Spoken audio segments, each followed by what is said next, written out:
Hello everyone. Huh? Today is Sunday. Kakagising ko nga lang pala. Pero mas nauna na nagising yung asawa ko. Dahil maliwanag na yung sala namin, binuksan niya yung ilaw. Binuksan ko na rin yung blind curtain namin.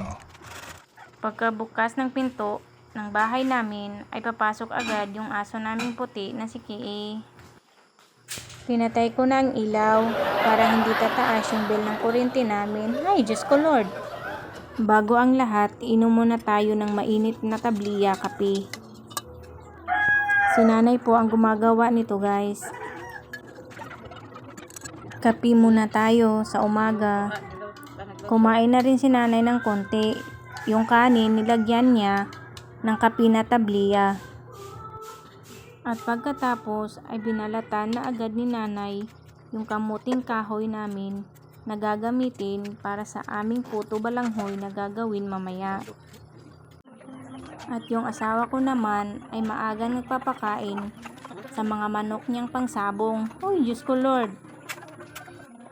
Pero sige na lang, wala tayong magawa dahil yan ang libangan nila, mga asawang mahilig ng panabong na manok. Oh, Diyos ko Lord, dagdag gastos.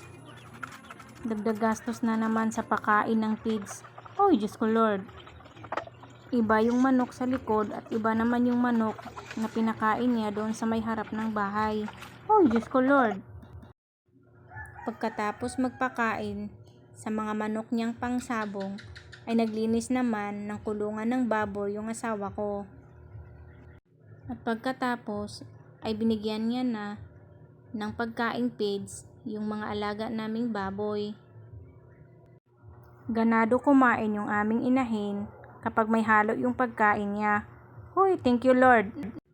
At ayan na nga guys, kinuskos na ni nanay yung kamuting kahoy para sa aming gagawing puto balanghoy.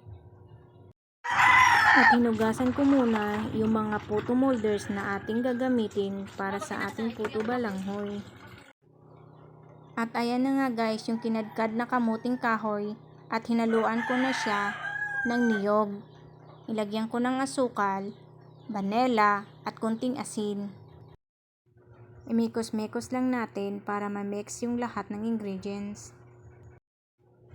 At nakasalang na nga ako ng unang batch ng ating mga puto. Dahil konti lang yung nagawa naming puto balanghoy, hindi na lang kami magbebenta. Kakainin na lang namin ito.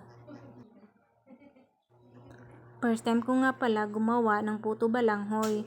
Masarap na sana siya. Kaso naparami lang ang paglagay ko ng kinudkod na niyog. Kaya hindi na lang namin ibebenta.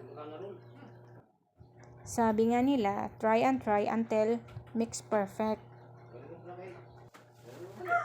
See you on my next video guys. Salamat sa panonood. Ingat!